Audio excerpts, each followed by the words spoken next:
Oke, kira-kira kejutannya apa? Tetap ya ditanya ya. Kemarin kita udah bahas ya. Kemarin udah nanya, masih gitu. ngeles-ngeles gitu. Ya, tapi kan siapa tahu ada kejutan last minute gitu. Nah, itu dia. Kita sih pengen menggali mengenai hal itu karena rasa penasaran publik pun juga semakin besar, apalagi sudah dikode-kode oleh Mbak Puan kan. Kita akan bahas hari ini bersama dengan Mas Nyarwi Ahmad, analis komunikasi politik UGM. Selamat pagi, assalamualaikum Mas. Pagi Mas, sehat Mas. Pagi Maria, pagi Bayu. Ya, nanti juga akan bergabung dengan kami, ada Ketua DPP PDIP, ada Pak Jarod ya, tapi masih dalam proses nih.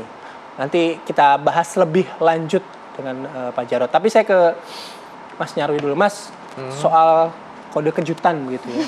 Meskipun kemarin diakui ya sama politisi PDIP, Bang Oli gitu, rasa-rasanya sih belum akan mengumumkan ya cawapresnya. Tapi ya nggak tahu juga gitu ya. Tapi kan tergantung nanti kalau misalnya Bu Mega punya keputusan lain.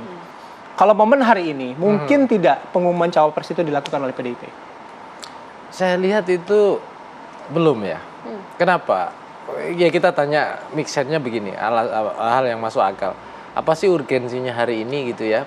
PDIP mengumumkan figur pilihan cawapres gitu. Gak ada yang mendesak PDIP nah, ya? kan nggak ada, kan gitu. Dan PDIP juga partai yang eksis ya, artinya dengan misalnya basis kursi dia sendiri sudah melampaui parliamentary threshold. Belum lagi menggandeng sekarang koalisi-koalisi dan berusaha terus menggandeng yang lain juga, kan gitu. Jadi saya lihat belum ada alasan ya untuk mengumumkan ya siapa sosok cawapres. Yang memungkinkan pasti akan muncul nama-nama, kan gitu, akan disampaikan. Nah itu apakah nama bertambah atau daftar namanya ini berkurang. Nah itu yang mungkin salah satu kejutan kalau mau kan gitu. Nanti yang mungkin bisa nampak di GBK ya. Tapi kan kita tahu juga bahwa koalisi sebelah, koalisi perubahan kan juga sudah keluar akan mengumumkan pendamping Anies Baswedan. Kemudian kemarin Mbak Puan juga memberikan kode-kode yang kami tangkapnya mengarah ke sana begitu ya. Secara komunikasi politik apa sih yang mau ditampilkan oleh seorang Puan Maharani? Ya, saya kira Mbak Puan ya sebagai ketua untuk pemenangan kan sudah ditunjuk itu ya. Paling enggak ya memberikan alternatif nama-nama itu kan ke publik, menawarkan. Ini dalam marketing politik kan juga pengen kan. Ini produk saya kira-kira gimana? Ini kita punya banyak. Cek ombak. Kan gitu, banyak stok nih kira-kira gitu. Dan kira-kira nanti publik juga saya kira pasti akan ada preferensi kan gitu. Lebih suka yang mana gitu kan. Tapi begini ya Bayu dan Maria ya. Sebenarnya kalau kita lihat ya, apa yang sekarang ini PDIP kan punya panggung yang bagus ya. Kenapa? Karena Ganjar itu salah satunya capresnya itu kan punya daya elektabilitas yang ya kompetitif lah dengan Pak Prabowo, kadang naik kadang turun.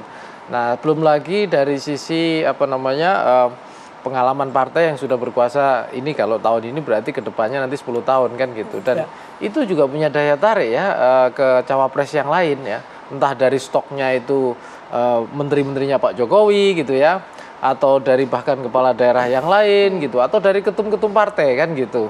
Nah ini saya kira ya upaya untuk mendekati Mbak Puan itu akan terus-menerus komunikasi ya, akan berlangsung gitu. Nah bagaimana dengan yang lain? Koalisi perubahan tadi, saya kira sama ya.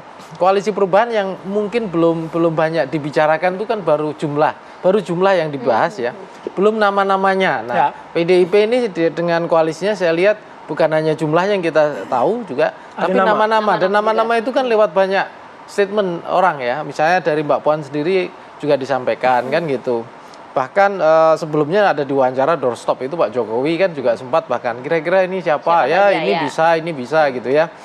Nah ini juga dinamika ini akan terus terjadi. Malah yang kita tunggu-tunggu sebenarnya itu nama-nama di KIB ya, siapa sih kandidat potensial untuk cawapresnya Pak Prabowo misalnya begitu. Nah itu juga belum muncul kan sampai hari ini seperti itu. Banyak yang masih perlu digali dari Mas Nyarwi ya. Sambil menunggu Pak Jarod bergabung bersama kami ajak Anda untuk menyimak laporan rekan kami, ada Prita Zega ya di GBK. Bagaimana sih persiapan puncak bulan Bung Karno kali ini, Zega?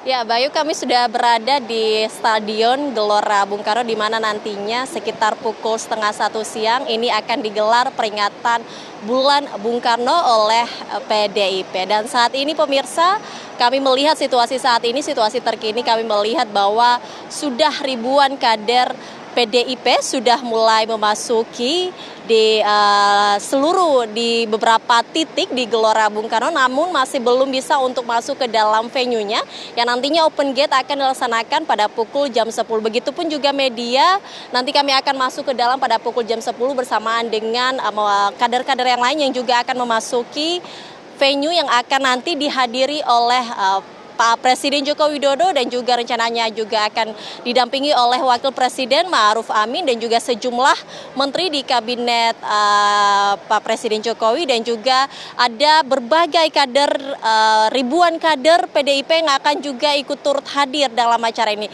Juga pemirsa, nantinya akan dihadiri langsung oleh bakal capres dari PDIP yaitu Ganjar Pranowo. Dan untuk pada pagi hari ini berbagai persiapan juga telah dilakukan, cek audio juga logistik dan persiapan-persiapan lainnya nantinya yang akan dibutuhkan pada saat acara dimulai. Dan yang menarik dalam acara ini kami sempat mewawancarai juga Puan Maharani kemarin pemirsa, di mana kemarin ini ada gladi bersih pada saat nanti yang akan diisi beberapa penampilan dari berbagai artis-artis dan juga ada penampilan budaya dari berbagai daerah juga pemirsa, di mana Puan Maharani mengatakan bahwa nantinya akan ada elemen kejutan, namun ia enggan membocorkan apa elemen kejutan yang akan ditampilkan pada acara peringatan Bulan Bung Karno nantinya. Selain itu juga pemirsa, tadi kami juga mendengar akan ada rekayasa lalu lintas dan juga kepolisian menghimbau untuk tidak memasuki atau tidak melewati area GBK. Nantinya akan terjadi kemacetan yang cukup padat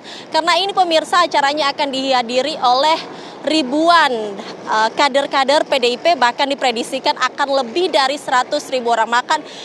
Dan sementara di dalam venue ini hanya ada sekitar 78.000 kapasitas di dalam venue GBK dan diprediksikan akan lebih dari 100.000 orang. Dan untuk pagi ini kami juga melihat ini sudah banyak sekali para kader PDIP yang sudah mulai bersiap-siap untuk menyambut peringatan atau perayaan Bulan Bung Karno yang dirasakan oleh PDIP. Demikian Bayu. Ya, terima kasih Prita Zeka melaporkan langsung dari GBK Senayan Jakarta. Sudah sejauh ini persiapannya sudah cukup matang. Nanti kita akan lihat ya, ada ketua-ketua partai siapa saja yang hadir di GBK. Ada yang baru nggak ya nanti yang bergabung gitu. Ya. Nanti kita lihat ya. Kami lanjutkan diskusi, kami jeda terlebih dahulu.